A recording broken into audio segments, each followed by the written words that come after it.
debat hari ini terdiri dari dua tim, yaitu tim pro dan tim kontra. Nah, sebelum pelaksanaan debat dimulai, silakan setiap tim memperkenalkan diri. Setiap tim memperkenalkan diri selama 1 menit. Dapat diwakilkan pada pembicara 1 atau tim peserta dalam satu tim memperkenalkan diri. Dipersilakan untuk tim pro terlebih dahulu. Kami dari tim pro, perkenalkan nama saya Tania Sama Fadila. Perkenalkan nama saya Eko Nasrani. Perkenalkan nama saya Syifa Alfisna Nurwahida. Perkenalkan nama saya Perkenalkan nama saya Saya Grafikawati. Saya Ania Maulana Humaira. Saya Nazwa Putri. Saya Gaisa Najwa Putri. Terima kasih. Saya Nirfadila Ramalia. Saya Tresna Kinanti. Saya Muhammad Hamdi Ramli. Saya Mulia Triuliani. Saya Aida Pemilihan. Saya Mahardika. Terima kasih kepada tim kontra. Yang selanjutnya adalah penyampaian pernyataan topik. Setiap tim menyampaikan argumentasinya terhadap pernyataan topik selama 2 menit. Dimulai dari tim pro, dilanjut oleh tim kontra. Penyampaian pernyataan topik dilakukan oleh pembicara 1 masing-masing tim. Untuk tim pro dimulai 2 menit dari sekarang. Kami dari tim pro sangat mendukung promosi ini karena dunia kerja saat ini telah berubah. Perusahaan tidak lagi mencari individu yang mampu menghafal informasi, tetapi lebih membutuhkan individu yang bisa berpikir kritis, berinovasi, dan memecahkan masalah. Laporan dari World Economic Forum 2023 menyebutkan kemampuan berpikir kritis dan memecahkan masalah menempati peringkat pertama dalam daftar keterampilan yang paling dibutuhkan di dunia kerja saat ini. Selanjutnya, negara-negara yang memprioritaskan kreatif dalam pembelajaran dan inovasi juga dalam sistem pendidikan mereka cenderung lebih unggul di bidang teknologi, seperti di negara Finlandia dan Korea Selatan contohnya, yang sistem pendidikannya menekankan kreativitas. Mereka berhasil menjadi pemimpin dalam inovasi teknologi global. Izin menambahkan bahwa dengan pendidikan berbasis kreativitas adalah sebagai langkah strategis yang dibutuhkan untuk membekali generasi pemimpin di masa depan. Selain poin pendukung yang 3 tadi, pendidikan berbasis kreativitas ini dapat membentuk generasi pemimpin karena generasi pemimpin di masa depan membutuhkan kreativitas untuk menghadapi masalah yang kompleks. Lalu, pendidikan harus lebih fokus pada pengembangan kreativitas. Ini dapat mengembangkan kolaborasi dan empati karena siswa akan sering terlibat di dalam proyek kelompok. Buktinya di Harvard Graduate School of Education menunjukkan bahwa pembelajaran proyek meningkatkan rasa percaya diri serta kemampuan interpersonal siswa. Izin menambahkan, kreativitas mengembangkan kemampuan beradaptasi. Dalam dunia yang terus berubah, kemampuan beradaptasi menjadi kunci sukses. Pendidikan berbasis kreativitas melatih siswa untuk berpikir fleksibel dan mencari solusi inovatif di situasi yang tidak pasti. Contohnya, pada pandemi COVID-19 menunjukkan bahwa individu dan organisasi yang inovatif lebih mampu beradaptasi, misalnya dengan transformasi digital atau penciptaan produk baru seperti aplikasi pembelajaran daring. Yang dari saya. Tim kontra, kami persilakan untuk pembicara. Terima kasih kepada moderator yang telah mempersilahkan kami. Selamat siang Dewan Juri, tim afirmasi, dan audiens sekalian. Dalam mosi ini, yang dimaksudkan fokus pada kreativitas dan inovasi adalah pendidikan yang memprioritaskan pengembangan kemampuan dan menciptakan ide-ide baru. Sementara penghafalan melatih pembelajaran berbasis penyimpanan informasi di dalam memori. Tim kami berpandangan bahwa pendidikan tidak seharusnya terlalu berat sebelah kepada kreativitas dan inovasi, karena penghafalan itu tak merupakan elemen mendasar dalam proses pembelajaran. Contoh dalam sains, pengetahuan tentang tabel periodik atau hukum fisika adalah hasil penghafalan. Kreativitas hanya muncul setelah pemahaman yang mendalam terhadap dasar-dasar yang dihamalkan. Kami tim kontra menolak mosi ini. Kami percaya bahwa penghafalan tetap memiliki peran yang penting dalam pendidikan dan tidak bisa diabaikan begitu saja. Bisa menambahkan, penghafalan adalah fondasi penting untuk kreativitas dan inovasi karena kreativitas dan inovasi memerlukan dasar pengetahuan yang kuat dan semua itu sering diperoleh dari penghafalan. Keseimbangan lebih penting daripada prioritas tunggal. Sistem pendidikan harus seimbang karena pendidikan tidak hanya dapat berfokus pada kreativitas dan inovasi tanpa memperhatikan penghafalan. Dan dari penghafalan itu melatih disiplin, daya ingat, dan pemahaman yang diperlukan dalam kehidupan nyata. Lalu, sistem pendidikan belum siap sepenuhnya untuk memfasilitasi kreativitas secara efektif karena pada pengembangan kreativitas membutuhkan metode pengajaran, pelatihan guru dan sedang infrastruktur belum merata. Ada sebagian sekolah-sekolah yang sumber dayanya masih terbatas. Sementara itu, penghafalan adalah metode yang lebih mudah dan tetap menjadi cara paling efektif untuk memberikan siswa pengetahuan dasar. Di argumentasi tim lain selama 3 menit, misalnya tim pro menanggapi argumentasi tim kontra selama 3 menit. Demikian seterusnya. Tugas ini dilakukan oleh pembicara kedua. Keterangan diizinkan untuk instruksi dengan syarat disetujui oleh pembicara dan masih ada waktu tersisa. Instruksi bisa oleh pembicara 1, 2, dan 3. Kepada tim pro kami persilakan. Kami tetap tidak setuju atas argumen kalian. Karena pendidikan berbasis kreativitas dan inovasi menumbuhkan rasa ingin tahu yang alami, membuat siswa lebih termotivasi untuk terus belajar bahkan setelah lulus dibanding dengan menghafal. Contoh, siswa yang terlibat dalam penelitian atau proyek kreatif cenderung lebih antusias untuk memperluas wawasan mereka, baik di bidang akademik maupun kehidupan sehari-hari. Adapun contoh lain yaitu siswa mempelajari konsep matematika dengan membuat game edukatif.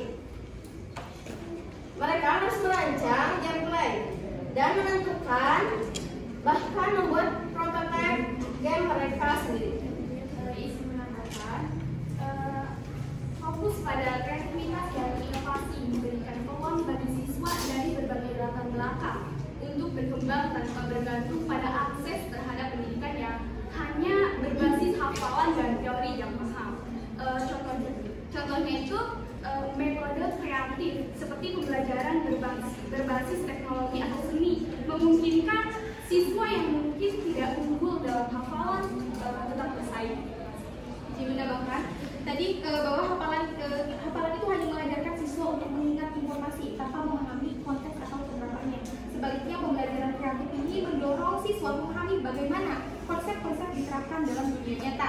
Seperti yang kita lakukan ini yaitu proyek based learning yang dimana memiliki pemahaman lebih mendalam dibandingkan siswa yang hanya menghafal. Hafalan mungkin membantu untuk menambahkan memori, tetapi kreativitas membantu dalam kehidupan nyata. Lalu saya di sini juga membantah argumen yang telah disampaikan. Penghafalan bisa penting dalam beberapa konteks, namun saat ini kita hidup di dunia yang penuh dengan informasi yang mudah diakses. Fokus pada penghafalan seakan tidak lagi relevan dalam dunia yang serba digital ini. Yang lebih penting adalah bagaimana kita memanfaatkan informasi tersebut untuk menciptakan hal-hal baru dan memecahkan masalah. Dengan memprioritaskan kreativitas dan inovasi, pendidikan bisa melahirkan individu yang mampu berpikir secara kritis dan menghasilkan solusi yang efektif.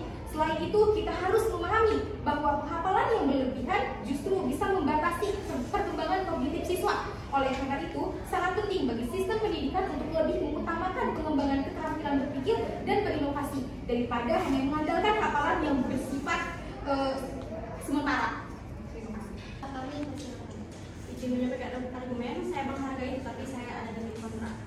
Penghafal memiliki peran penting yang mendalam pendidikan pemahaman penghafalan, tetapi memiliki beberapa manfaat dan fungsi dalam pendidikan. Berikut adalah beberapa alasan mengapa penghafalan masih dianggap penting. Yang pertama, dasar pengetahuan yang kuat. Penghafalan membantu pembangunan dasar pengetahuan yang diperlukan untuk memahami konsep-konsep yang lebih kompleks dalam bidang studi seperti matematika, ilmu pengetahuan, bahasa, dan sejarah. Memerlukan penguasaan informasi dasar seperti rumus, definisi, dan data sebelum siswa dapat menganalisis atau mengaplikasikannya dalam situasi yang lebih rumit. Tanpa penghafalan dasar, pengembangan pemahaman lanjutan menjadi sulit. Yang kedua, peningkatan kemampuan kognitif. Proses penghafalan melibatkan latihan dan pengulangan yang dapat membantu meningkatkan kemampuan kognitif seperti daya ingat dan konsentrasi. Ketika seseorang menghafal informasi, otak mereka memilih untuk berlatih mengorganisir yang menyimpan informasi tersebut dan juga dapat meningkatkan keterampilan berpikir dan memori jangka panjang. Izin menambahkan yang keempat, tingkatkan kepercayaan diri dan efisiensi. Penghafalan memungkinkan siswa untuk lebih percaya diri dalam menjawab pertanyaan atau menyelesaikan masalah. Hal ini karena mereka tidak perlu lagi mencari informasi secara terus-menerus, melainkan sudah menguasai dasar-dasar yang diperlukan. Efisiensi dalam belajar. dan bekerja untuk meningkatkan ketika informasi yang relevan sudah tersimpan dengan baik dan dalam ingatan. Nah, yang kelima yaitu keterampilan untuk ujian dan evaluasi. Dalam banyak sistem pendidikan, ujian seringkali mengharuskan siswa untuk mengingat dan mengungkapkan informasi yang telah diajarkan. Nah, penghafalan membantu siswa untuk mempersiapkan ujian dengan baik, memastikan bahwa mereka dapat mengakses informasi yang diperlukan untuk memberikan jawaban yang tepat. Yang keenam, membantu pemahaman lebih lanjut. Penghafalan informasi dasar seringkali menjadi langkah pertama sebelum pemahaman lebih mendalam. Yang ketujuh, penting dalam beberapa bidang studi. Beberapa disiplin ilmu atau profesi memerlukan penguasaan informasi yang sangat rinci. Jadi dalam kreativitas membutuhkan dasar pengetahuan yang kuat yang seringkali diperoleh melalui penghafalan. Tanpa hafalan yang cukup, siswa mungkin kesulitan memanfaatkan informasi yang diperlukan untuk inovasi. Dalam beradaptasi dengan perubahan, tentu bahwasanya keterampilan di masa depan itu menunjukkan bahwa adalah sesi tanya jawab. Sesi tanya jawab ini diberikan waktu selama 2 menit bertanya dan menjawab. Dimulai dari tim pro. Kami persilakan. Dalam era digital tadi ya, yang sudah tadi saya sebutkan kembali. Dalam era digital yang cepat berubah, kemampuan menghafal informasi tidak lagi cukup. Siswa perlu dibekali keterampilan untuk beradaptasi dengan perubahan, memecahkan masalah kompleks dan menciptakan solusi inovatif. Pertanyaannya, apakah Anda percaya bahwa siswa terlatih dalam mengandalkan hafalan itu lebih siap menghadapi tantangan di dunia kerja dibandingkan dengan mengandalkan kreativitas dan inovasi? Berikan argumen yang kuat. Terima kasih. Izin menjawab, Iman. Penghafalan sebagai langkah pertama yang sangat penting dalam pendidikan. Karena apa? Sebelumnya siswa dapat berpikir kreatif dan berinovasi, mereka harus terlebih dahulu memahami dasar-dasar suatu disiplin ilmu. Nah, adanya pemahaman ini karena adanya penghafalan. Nah, fokus pada kreativitas dan inovasi itu memberikan peluang bagi siswa dari berbagai latar belakang untuk berkembang tanpa bergantung pada akses terhadap pendidikan yang hanya berbasis hafalan dan teori mahal. Karena metode kreatif itu seperti pembelajaran berbasis teknologi atau seni juga memungkinkan siswa yang tidak unggul dalam hafalan tetap bersaing seperti itu. Izin menjawab. Nah, banyak orang beranggapan bahwa penghafalan yang mengarah kepada pembelajaran yang banyak orang yang beranggapan bahwa penghafalan merujuk kepada pembelajaran pasif dan monoton. Nah, padahal penghafalan yang dilakukan dengan cara yang tepat dapat memperkuat ingatan dan pemahaman, sehingga siswa dengan adanya pemahaman dan penghafalan yang kuat, mereka dapat lebih mudah berpikir kreatif dan inovatif. Izin menjawab. Pendidikan yang hanya berfokus pada hafalan itu akan menghasilkan individu yang pasif dan tidak berani mengambilkan resiko. Padahal dunia saat ini membutuhkan individu yang berani berpikir di luar otak dan menciptakan solusi baru. Izin menanggapi. Barusan saya menanggapi bahwa pemahaman itu. Kontra kami persilakan. Izin bertanya, bagaimana seseorang bisa mengembangkan teknologi tanpa memahami dasar-dasar fisika, matematika, ilmu atau ilmu komputer yang diperoleh melalui penghafalan? Tadi kan sudah dijelaskan bahwasanya ketika kita ingin membuat menganalisis atau mengevaluasi informasi, tidak akan menghasilkan solusi yang inovatif gitu. Ketika kalau kita tidak menggunakan kreativitas dan inovasi, ketika hanya menggunakan hafalan itu tidak akan pasif dan tidak berani itu mengambil resiko. Izin menanggapi. Nah, barusan kan telah diingatkan bahwa pemahaman itu harus tepat dan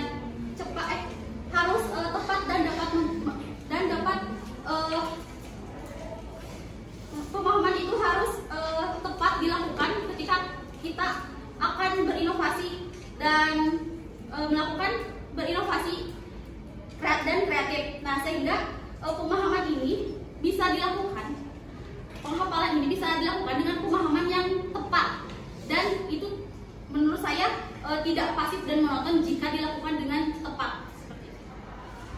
Izin menjawab. Tadi fokus pada hafalan seringkali mengabaikan memiliki bakat dan minat yang unik gitu, yang perlu dikembangkan melalui pembelajaran yang kreatif dan inovatif. Dengan mengembangkan kreativitas dan inovasi sejak dini, kita dapat menumbuhkan generasi penerus yang mampu menyelesaikan masalah-masalah kompleks seperti perubahan iklim, ketidaksetaraan sosial, dan krisis kesehatan.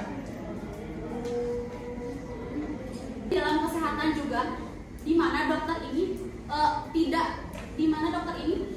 contohnya seorang dokter. Nah, di mana dokter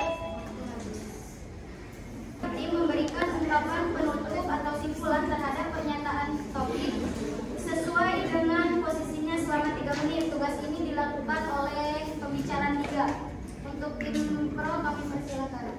Baik, saya akan menyimpulkan pembicaraan debat pada kali ini agar tim pro dan kelompok kami mendukung dengan bukti dan alasan yang kuat. Pendidikan yang hanya berfokus pada hafalan akan menghasilkan individu yang pasif. Padahal, dunia saat ini membutuhkan individu yang berani berpikir dan menciptakan solusi yang baru. Juga di era digital yang cepat berubah, kemampuan menghafal informasi tidak lagi cukup. Siswa perlu dibekali keterampilan untuk beradaptasi perubahan, memecahkan masalah kompleks, dan solusi yang tidak jenuh untuk dikupas. Tim Pro percaya bahwa kebijakan ini bukan hanya solusi, tetapi juga investasi masa depan yang akan mengubah tantangan menjadi peluang, memastikan keberlanjutan dan kesejahteraan untuk generasi berikutnya. Dengan demikian, posisi kami mendukung langkah terbaik untuk permasalahan yang sedang dibahas. Izin menambahkan, dengan mengembangkan kreativitas dan inovasi sejak dini, kita dapat menumbuhkan generasi penerus yang mampu menyelesaikan masalah global yang kompleks seperti perubahan iklim dan ketidaksetaraan sosial. Ketika siswa terlibat dalam proses kreatif, mereka cenderung lebih tertarik dan terlibat dalam pembelajaran. Pembelajaran yang monoton dan berfokus pada hafalan seringkali membuat siswa kehilangan minat. Sebaliknya, pendekatan yang memfasilitasi effort dan eksperimen dapat meningkatkan motivasi dan rasa ingin tahu mereka. Izin menambahkan, fokus pada hafalan seringkali mengabaikan potensi individu. Setiap siswa memiliki bakat dan minat yang unik yang perlu dikembangkan melalui pembelajaran yang kreatif. Fokus pada pengembangan kreativitas dan inovasi dalam pendidikan akan mempersiapkan siswa menghadapi tantangan dunia kerja dan membantu mereka mencapai potensi penuh mereka. Izin menambahkan, menurut kemandirian dan rasa percaya diri, pendidikan yang berfokus pada kreativitas memberikan kesempatan kepada siswa untuk mengeksplorasi ide-ide mereka sendiri, mencoba pendekatan yang baru dan belajar dari kesalahan. Hal ini tidak hanya meningkatkan kemampuan mereka dalam bermotivasi, dalam bermotivasi, tetapi juga membangun rasa percaya diri dan kemandirian. Siswa merasa mampu untuk menciptakan sesuatu, cenderung lebih termotivasi untuk belajar dan berkembang dengan alasan mengapa. Terima kasih kepada tim pro. Yang selanjutnya adalah kepada tim kontra, kami persilakan. Oke, untuk setelah mendengarkan seluruh argumen dalam debat ini, kami dari tim kontra menyimpulkan bahwa penghafalan tetap merupakan elemen krusial dalam pendidikan. Kami telah menunjukkan bagaimana hafalan tidak hanya menjadi fondasi pengetahuan, tetapi juga mendukung efisiensi dalam pengambilan keputusan. Kami mendukung pandangan bahwa kreativitas membutuhkan bahan dasar yang solid dan bahan ini hanya dapat diperoleh melalui proses hafalan. Terus yang kedua yaitu penghafalan mendukung penguasaan cepat dan akurat atas informasi penting terutama di bidang kedokteran, hukum, dan teknologi. Untuk yang ketiga yaitu inovasi tidak lahir dari ruang kosong melainkan dari kombinasi dan penerapan pengetahuan dasar yang telah dihafal. Oleh karena itu, pendidikan tidak seharusnya hanya berfokus pada pengembangan kreativitas dan inovasi, tetapi juga pada penghafalan sebagai pilar yang mendukung semua pencapaian tersebut. Tanpa penghafalan, kreativitas akan kehilangan arah dan inovasi kehilangan kekuatan. Pendidikan harus tetap seimbang untuk menghasilkan individu yang tidak hanya kreatif tetapi juga kompeten. Ingin menambahkan, penghafalan juga memberikan cara yang lebih objektif untuk mengukur pemahaman siswa. Dalam konteks ujian dan penilaian akademis, penghafal memberikan indikator yang lebih jelas tentang sejauh mana seorang siswa memahami materi tersebut. Sebaliknya, jika penilaian berfokus pada kreativitas dan inovasi, masalah menjadi karena sulit untuk menilai seberapa kreatif atau inovatif suatu ide ketika tidak ada dasar yang jelas tentang apa yang seharusnya dipelajari terlebih dahulu. Hafalan tetap memiliki peran penting dalam membentuk fondasi akademis dan karakteristik seorang siswa. Sebaiknya pendidikan mencari keseimbangan antara hafalan dan kreativitas untuk menghasilkan pembelajaran yang kompeten dan inovatif. Fokus pada kreativitas dan inovasi memang penting, tetapi hal itu tidak bisa menggantikan penghafalan. Keduanya harus berjalan beriringan agar pendidikan menghasilkan individu yang tidak hanya inovatif, tetapi juga memiliki dasar pengetahuan yang kuat dan relevan. Jadi menambahkan, tidak semua bidang atau pekerjaan beberapa profesi atau tugas mengharuskan seseorang memiliki pengetahuan yang sangat spesifik dan terperinci dan hanya bisa dicapai melalui penghafalan dan pemahaman dalam bahasa. Misalnya seperti profesi seperti dokter, guru atau akuntan sangat bergantung dengan bahasa bahasa atau skill yang akurat, bukan hanya pada kemampuan berinovasi. Izin menambahkan, pendidikan yang terlalu menekankan hafalan dan menyebabkan stres dan kecemasan ini di kalangan siswa dengan memberikan mereka kesempatan dan berinovasi dan mengekspresikan kreativitas tidak dapat akan menciptakan lingkungan belajar yang lebih positif dan menyenangkan. Lalu ketika siswa terlibat, boleh tepuk tangannya.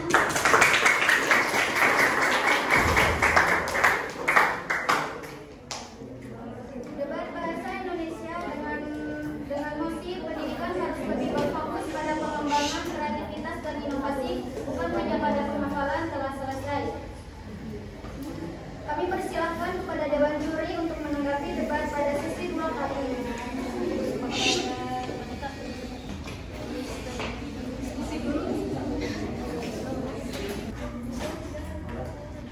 Terima kasih kepada moderator yang telah mengizinkan kami untuk menanggapi hasil debat dari sesi 2 ini. Sebelumnya, izin kepada moderator dan pengundi waktu untuk berikan kami waktu selama 2 menit untuk berdiskusi terlebih dahulu.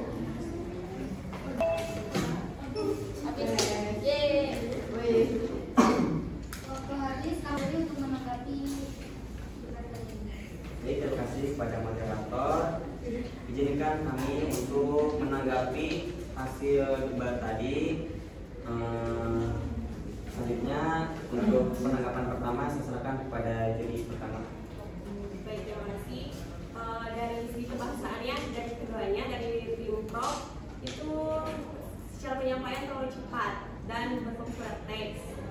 Lalu dari tim kontra itu dari penyampaian materi ada yang secara tidak lugas dan tidak lepas, jadi suaranya pelan.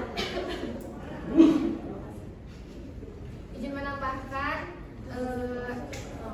kedua tim percaya diri dalam menyampaikan argumennya. Cuman lebih diperhatikan lagi intonasinya, khususnya buat yang tim kontra ya. Tadi bukan detik-detik terakhir, tadi yang terakhir banyak itu tuh intonasinya tuh kurang jelas, jadi penyampaiannya tuh tidak meyakinkan seperti itu. Terus yang kedua, kesesuaian waktunya, pemanfaatan waktunya bagus, tapi pastikan di akhir tidak terburu-buru sehingga poin yang disampaikan bisa tersampaikan dengan jelas. Terima kasih. Baik, izinkan untuk menambahkan dari juri pertama dan juri ketiga. Untuk secara keseluruhan itu kedua tim ini terlalu fokus pada teks dan juga terlalu cepat sehingga artikulasi dalam intonasi itu kurang jelas. Kemudian untuk tim Pro sudah bagus dalam berargumen, namun tadi terlalu cepat dan terlalu fokus kepada teks. Padahal debat ini kita belajar untuk menyampaikan argumen kita, apa yang ada dalam isi pikiran kita utarakan tanpa melihat teks lebih bagusnya. Untuk tim kontra sudah bagus dalam berpendapat, cuman kurang dalam pertahanan argumennya sendiri.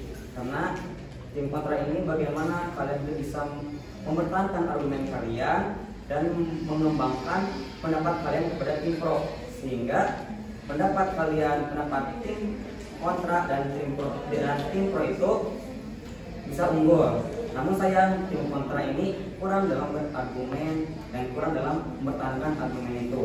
Nah, kemudian tadi seruan itu sudah bagus, sebenarnya sudah berani dalam menyampaikan argumen masing-masing. Cuman perlu catatan bahwasanya debat ini perlu yang namanya itu kita tanpa lihat teks, tapi belajar kita untuk mengutarakan pendapat kita, apa yang kita pendapat kita utarakan tanpa harus melihat teks seperti itu secara keseluruhan dari kami. Nah, untuk itu kami memutuskan bahwasanya tim yang unggul dalam debat kali ini adalah tim Pro.